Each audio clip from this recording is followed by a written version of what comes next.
Assalamualaikum warahmatullahi wabarakatuh. Perkenalkan, nama saya Miska Hanum dengan NIM 22076012 dari Prodi Pendidikan Teknik Informatika. Yang terhormat Bapak Profesor Dr. Alwin Bentri MPD dengan Ibu Anes Fitria MPD. Di sini saya akan mempresentasikan apa itu permasalahan pendidikan di Indonesia. Saya akan menjelaskan apa itu pengertian, fenomena atau fakta, faktor penyebab, serta upaya atau solusi yang dapat kita lakukan. Apakah yang dimaksud dengan permasalahan pendidikan? Permasalahan pendidikan adalah segala macam bentuk masalah yang dihadapi oleh program-program pendidikan tidak sesuai dengan proses pengajaran, pelatihan, dan mendidik. Yang pertama, pemerataan. Pemerataan dapat disimpulkan bahwa pemerataan pendidikan adalah suatu proses, cara, dan perbuatan melakukan pemerataan terhadap pelaksanaan pendidikan, sehingga seluruh lapisan masyarakat dapat merasakan pelaksanaan pendidikan. Pemerataan pendidikan di Indonesia sebagai hak warga negara. Wilayah Indonesia terbentang dari Sabang sampai Merauke, menyebabkan pemberian pendidikan yang tidak merata. Contoh, nyatanya dapat kita lihat pada saudara-saudara kita terdapat di daerah Papua yang seringkali masuk dalam daerah tertinggal, apalagi dalam penerapan pendidikan. Dalam pendidikan di sana ada yang masih kurang terlihat. Masih terdapat banyak lagi wilayah-wilayah di Indonesia yang kurang mendapat pemerataan pendidikan yang baik. Seperti halnya NTB yang memiliki data warga yang mengalami buta aksara sebesar 417.991 jiwa. Hak warga negara Indonesia seperti yang tertuang di dalam pasal 31 ayat 1 Undang-Undang Dasar 1945 yang menyatakan tentang setiap warga negara berhak menerima pendidikan yang sama. Adanya pasal tersebut dapat mendukung upaya pemerintah untuk melakukan pemerataan di wilayah-wilayah saudara kita yang kurang paham fasilitas pendidikan. Dengan pemerataan pendidikan yang baik, maka nasib dari suatu negara akan dapat terjamin, dikarenakan memiliki kualitas generasi yang cemerlang, maka negara kita akan dapat maju seperti negara lainnya. Perbedaan fasilitas pendidikan yang didapatkan terlihat dari sekolah-sekolah yang ada di pelosok. Banyak sekali infrastruktur yang rusak seperti kursi yang sangat tidak sesuai, genteng yang bocor, bahkan kelas yang tidak dikeramik. Hal ini menyebabkan kenyamanan siswa yang melakukan pembelajaran terganggu, sehingga pembelajaran yang dilakukan tidak berjalan secara efektif. Padahal, semua warga negara mempunyai hak yang sama, tanpa memandang status sosial dan perbedaan. Faktor yang mempengaruhinya adalah permasalahan pemerataan dapat terjadi karena kurang terorganisirnya koordinasi antar pemerintah pusat dengan pemerintah daerah, bahkan hingga daerah terpencil sekalipun. Hal ini menyebabkan terputusnya komunikasi antara pemerintah pusat dengan daerah. Selain itu, masalah pemerataan pendidikan juga terjadi karena kurang berdayanya suatu lembaga pendidikan untuk melakukan proses pendidikan. Hal ini bisa saja terjadi jika kontrol pendidikan yang dilakukan pemerintah pusat dan daerah tidak menjangkau daerah-daerah terpencil. Jadi, hal ini akan mengakibatkan mayoritas penduduk Indonesia yang dalam usia sekolah tidak dapat mengenyam pelaksanaan pendidikan sebagaimana yang diharapkan. Upaya penanggulangan yang dapat kita lakukan adalah ada banyak cara yang dapat dilakukan pemerintah untuk mengatasi masalah pemerataan pendidikan.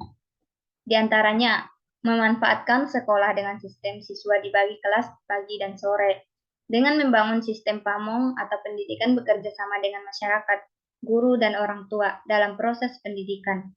Perbaikan fasilitas kekurangan atau kerusakan fasilitas pendidikan jelas akan mempengaruhi kualitas pendidikan, karena secara psikologis, Seorang anak harus belajar pada lingkungan yang kondusif dan didukung oleh sarana yang lengkap. Permasalahan pendidikan yang kedua dengan yang ketiga yaitu kuantitas dan kualitas. Kuantitas merupakan input peserta didik dalam sistem pendidikan atau sekolah. Kuantitas yaitu masalah yang menyangkut banyak murid yang seharusnya ditampung di dalam sistem pendidikan atau sekolah. Sedangkan kualitas pendidikan adalah kadar ketercapaian tujuan pendidikan itu sendiri. Kadar ketercapaian tujuan ini mulai dapat dilihat dari hierarki tujuan terkecil, yaitu tujuan pembelajaran khusus atau TPK, atau indikator pencapaian hasil belajar. Seperti yang telah kita ketahui, kualitas pendidikan di Indonesia semakin memburuk.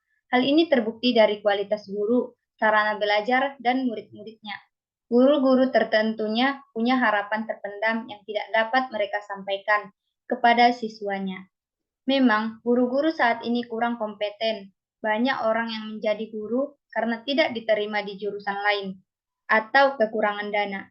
Kecuali guru-guru lama yang sudah lama mendedikasikan dirinya menjadi guru. Selain berpengalaman mengajar murid, mereka memiliki pengalaman yang dalam mengenai pelajaran yang mereka ajarkan.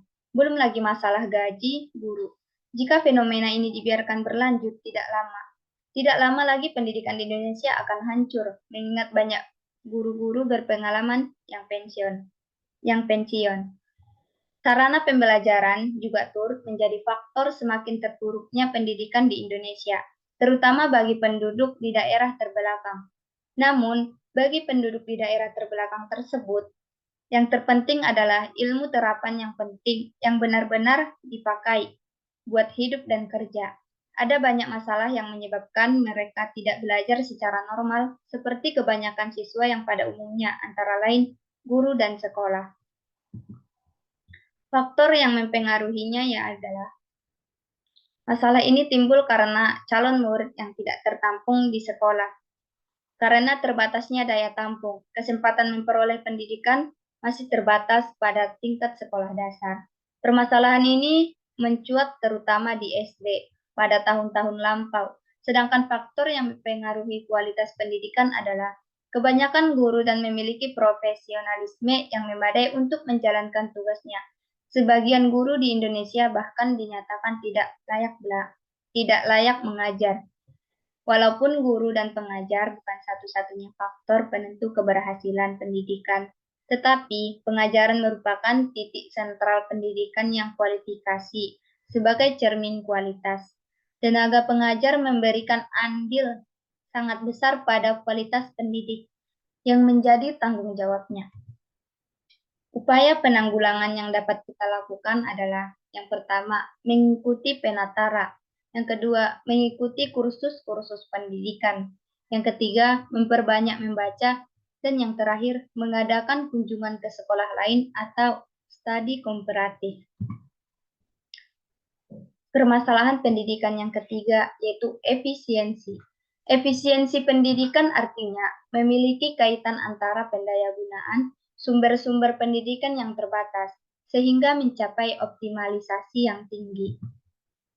Menurut Dinas Sosial Sumatera Utara 2010, anak jalanan adalah anak berusia 5-18 tahun yang sebagian waktunya berada di jalanan sebagai pedagang asongan, pengemis, pengamen, jualan koran, jasa semir sepatu, dan mengelap mobil. Di berbagai sudut kota sering terjadi anak jalanan harus bertahan hidup dengan cara yang secara sosial kurang atau bahkan tidak dapat diterima masyarakat umum. Sekedar untuk menghilangkan rasa lapar dan keterpaksaan untuk membantu keluarganya. Tidak jarang pula mereka dicap sebagai pengganggu keterlibatan dan membuat kota kotor. Sehingga yang namanya razia atau penggarukan bukan lain hal yang mengagetkan mereka.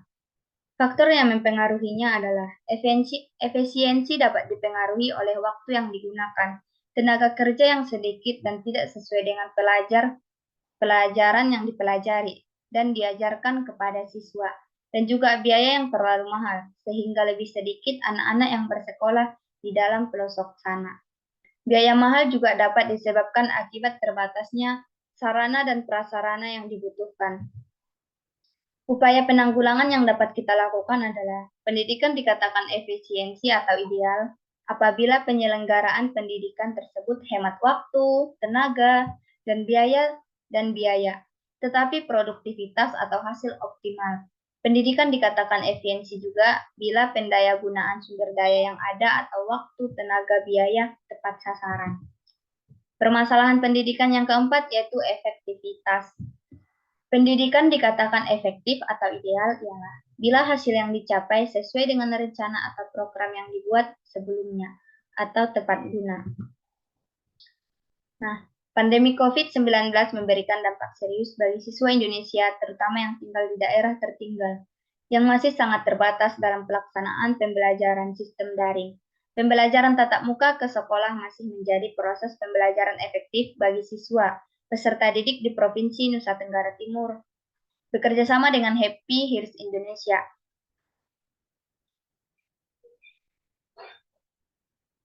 Softtek Indonesia berupaya membangun kembali 3 sekolah di Lombok, Flores, dan Sumba. HHI sendiri merupakan lembaga non-profit yang berdedikasi untuk membangun kembali sekolah yang tidak layak dan memulihkan harapan serta kesempatan bagi anak-anak di daerah tertinggal atau daerah yang terdampak bencana alam. Faktor yang mempengaruhinya yaitu penggunaan strategi dan metode pembelajaran, merancang materi pembelajaran, penggunaan media pembelajaran, dan evaluasi pembelajaran. Upaya yang dapat kita lakukan adalah beberapa tips untuk menjaga kualitas dan efektivitas pembelajaran di sekolah atau kampus, yaitu kepemimpinan yang berkualitas, memiliki harapan yang tinggi dari siswa. Sekolah yang sukses adalah pembelajaran berkelanjutan atas kinerja dan perkembangan siswa, adanya tujuan dan arah, aman, nyaman, dan terorganisir. Selanjutnya, permasalahan pendidikan di Indonesia yang kelima yaitu relevansi. Relevansi adalah kesesuaian antara kemampuan atau skill yang diperoleh melalui jenjang pendidikan dengan kebutuhan pekerjaan. Efisiensi berkaitan erat dengan sistem pendidikan dan pembangunan secara umum, serta kepentingan perseorangan masyarakat secara jangka pendek maupun jangka panjang.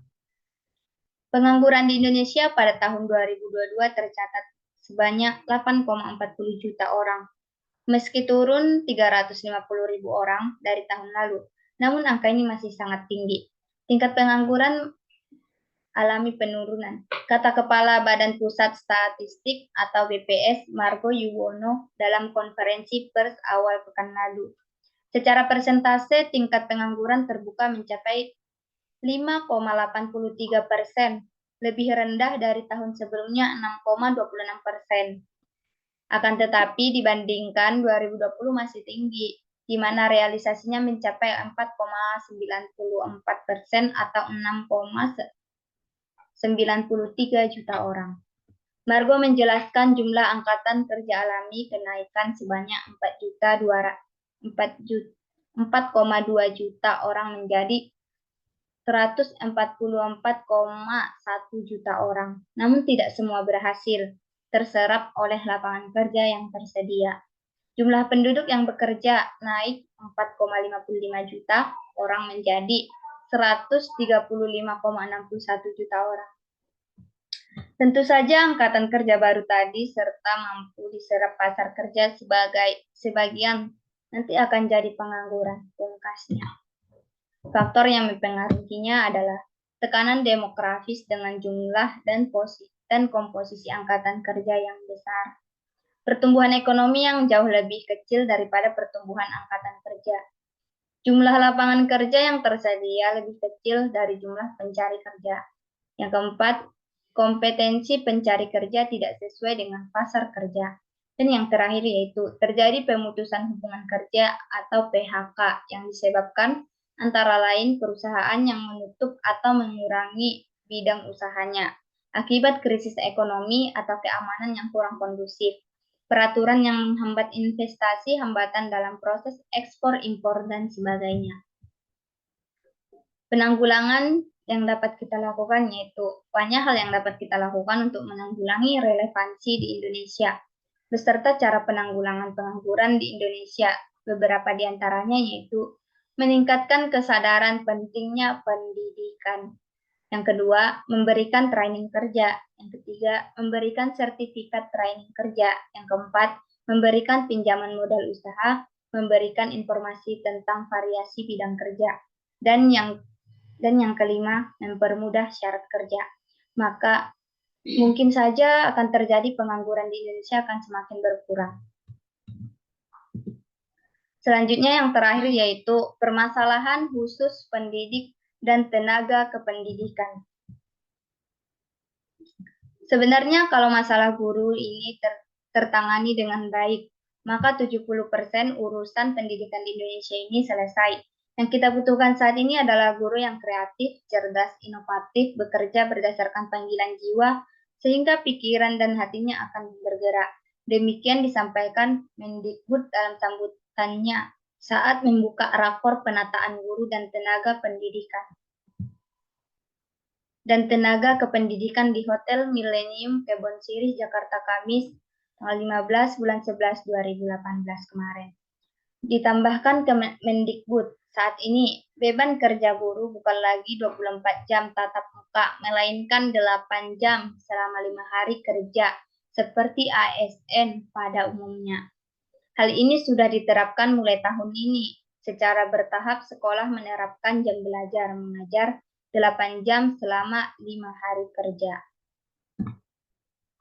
Untuk siswa sekolah bisa menerapkan program reguler seperti pada umumnya atau boarding school untuk sekolah negeri, tetap sekolah reguler. Dan kalau memang ada kebijakan untuk pelajaran tambahan, silakan melaksanakan ekstrakurikuler yang dilakukan oleh sekolah sendiri maupun bekerja sama dengan penyelenggara pendidikan di luar sekolah. Namun guru tetap masuk 8 jam dan tidak perlu menambah jam mengajar. Dengan begitu, saya berharap agar tidak ada lagi guru yang sudah mempunyai sertifikat tetapi tidak bisa mendapat tunjangan profesi karena tidak bisa memenuhi 24 jam tatap muka. Jelas Mendikbud. Bapak dan Ibu jangan mengira bahwa Kemendikbud senang bila guru tidak mendapatkan tunjangan profesi karena ini justru akan membuat masalah yaitu menjadi sisa lebih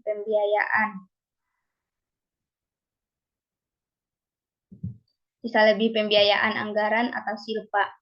Kalau banyak dana silpanya, maka daerah tersebut dianggap tidak berhasil menggunakan anggaran. Kata Mendikbud. Mendikbud menjelaskan bahwa anggaran pendidikan dan belanja negara atau APBN tahun 2019 mencapai 2.461,1 triliun. Sebanyak 20% dari anggaran tersebut atau sebesar 492,5 triliun diperuntukkan bagi sektor pendidikan.